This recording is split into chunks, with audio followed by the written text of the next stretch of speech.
chewing movie review. The person asked, or said, you should do movie reviews. Never really considered it, but because I only have like a few movies on DVD or Blu-ray. And the movie I'm going to review, though, is Blair Witch Project. This is a Blu-ray, although this movie doesn't benefit from Blu-ray. This actually has 4 alternate endings, which were kind of cool. It's got commentary. It's got The Curse of the Blair Witch, which was The Thing. I think that was either that. I think it was that. They did that thing on Sci-Fi before the movie came out where they had like a whole thing to make it seem real, and a lot of people did. I did briefly too. They did such a genius, like the marketing for this was just outstanding, really. They did a great job. This is my favorite movie of all time. It might be this and Ravenous kind of go back and forth. I saw this in 99. I think it was July 99. Only movie to ever keep me on the edge of my seat in the theater. It's about 3 people. Heather here on the cover, that's like a famous image that's been parodied and everything else when she's like crying into the camera later on in the movie. It's Heather, Josh, and Mike. Those are actually their names in real life too. I can't remember their last names. I know Heather's been in a few other movies. And Josh definitely was. I remember Josh was in this movie Men of Honor with Cuba Gooding Jr. and Robert De Niro. He was in something else too. I can't remember what it was that I saw actually kind of recently, but I think 3 of them made like $20 million each off of this. So, it's about the 3 of them. Heather's like in the lead, and she, I guess, recruits or whatever. Josh and Mike, they're all like film students to kind of investigate or do like a documentary on the Blair Witch.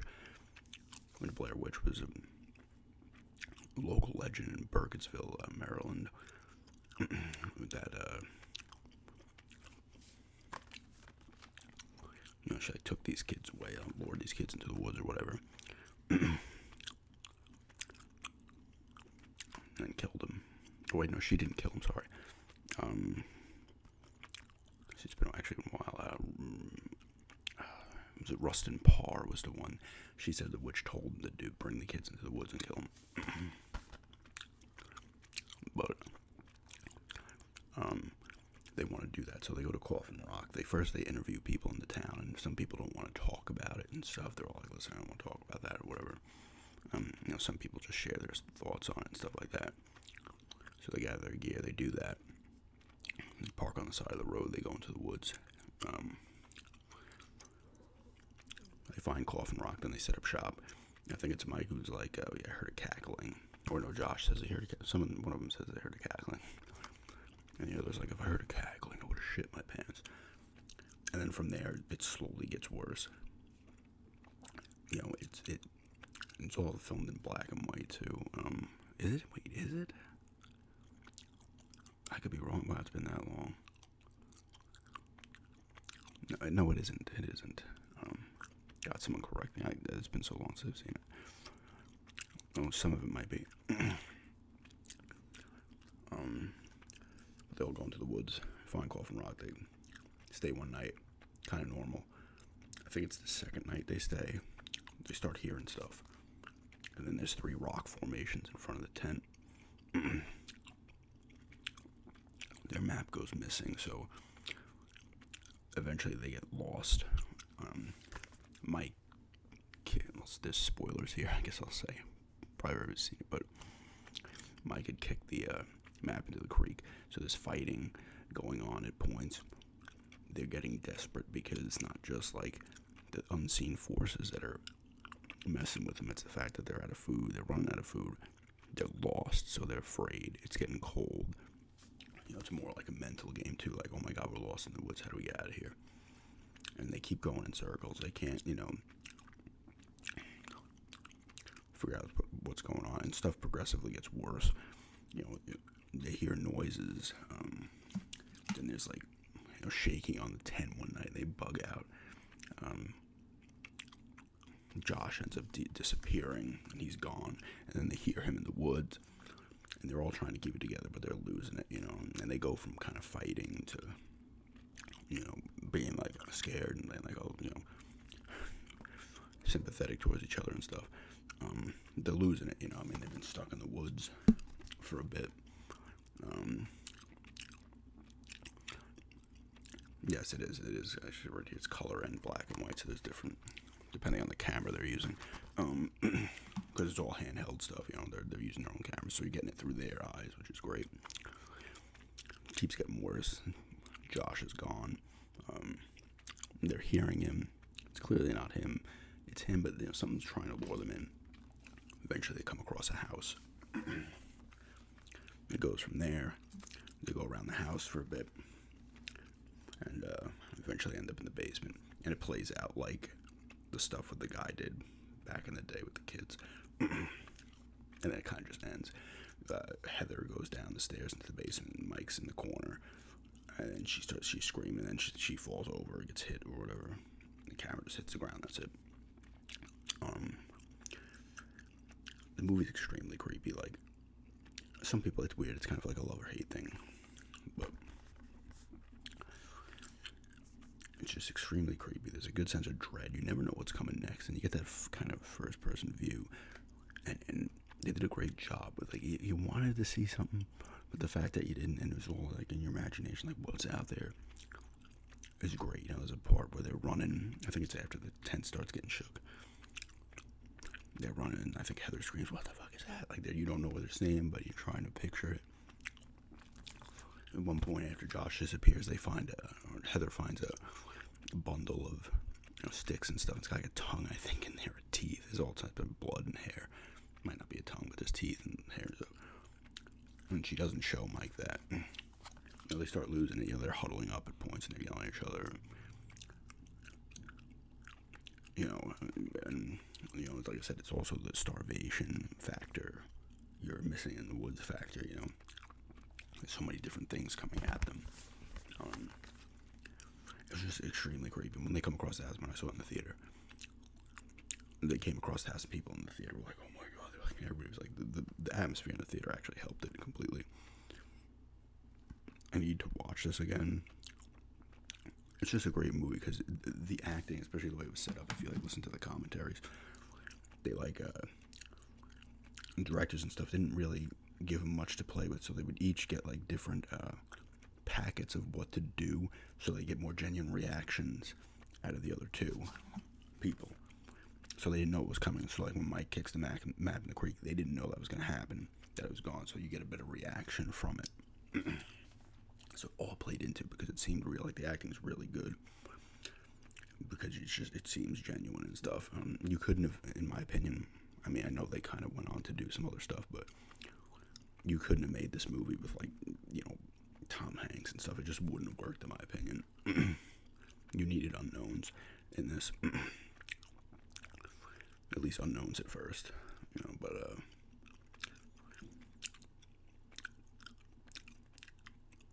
it just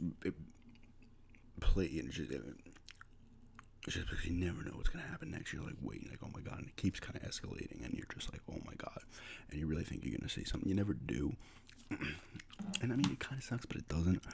But it's just, you're like, oh my god, you're right there with him. Like I said, I was on the edge of my seat. And they didn't need to do it. It was all like psychological in your head. Like, it was creepy as hell without you ever even seeing what was doing this to them.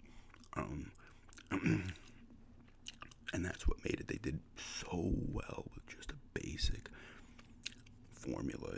No big effects or anything. Just it was awesome. I believe, it inspired a lot of movies after, but I believe there was actually something, might have been before this, I could be wrong, that was kind of, had the same kind of feel.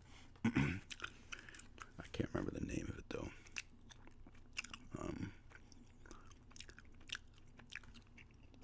Sound and everything's in it is good, you're they're hearing stuff, you're hearing, Josh screaming, you're shaking the tent, laughing, all types of stuff. And when they get to the house, it's crazy, because that's like the house that the kids were brought to. I'm pretty sure the guy's name was Rustin Parr.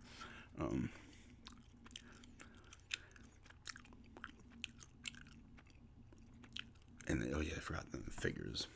This thing here, like there's a point where they come across a bunch of these hanging from the trees and stuff. So there's just crazy stuff happening. They can't figure out what's up there lost. It's just,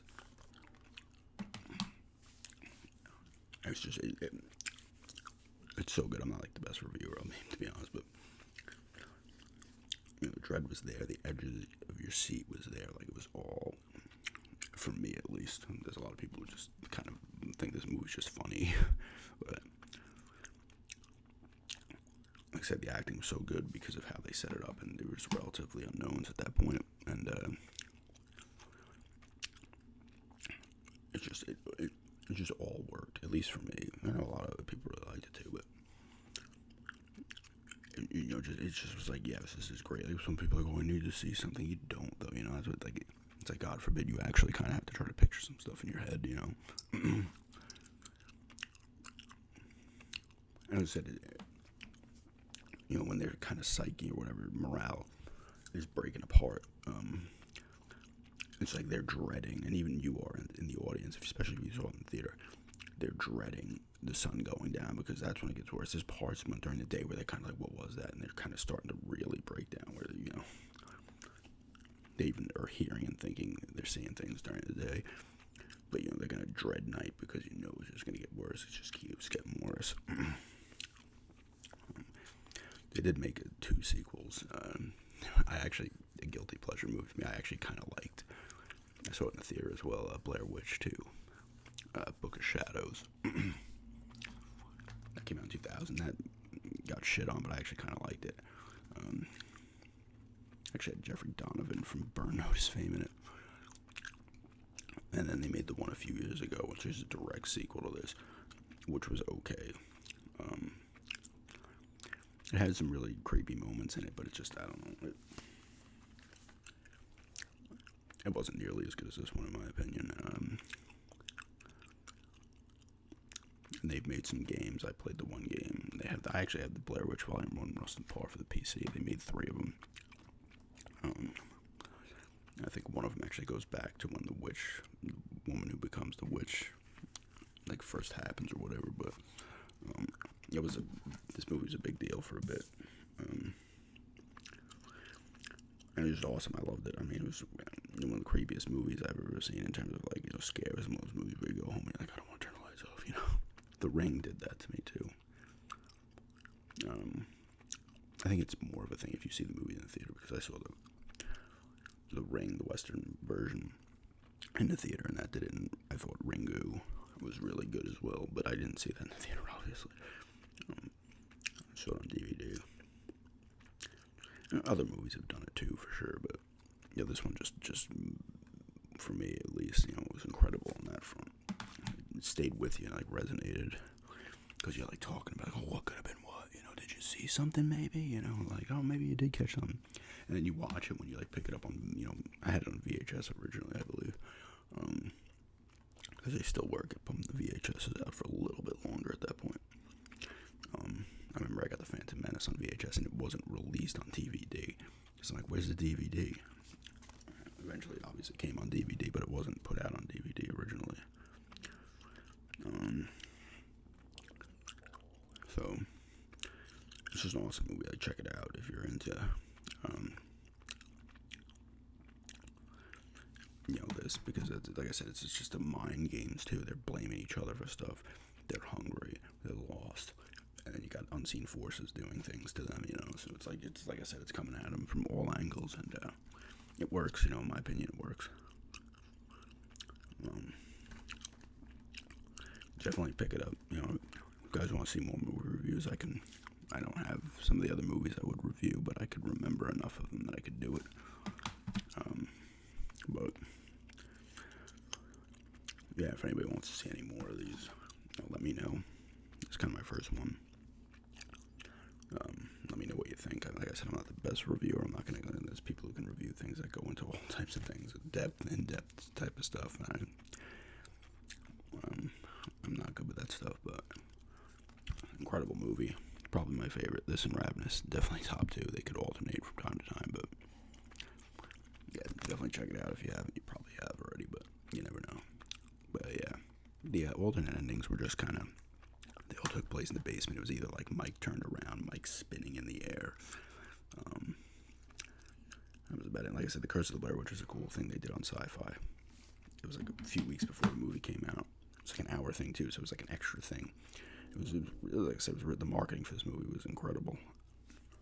I had everybody thinking it. You know, my friend like jumped out of his car one day. He's like, "It's not real." Again, you know, but it did a great job making people thinking it was. So credit there as well. Yeah. Thanks everyone for checking this out, and have a good night.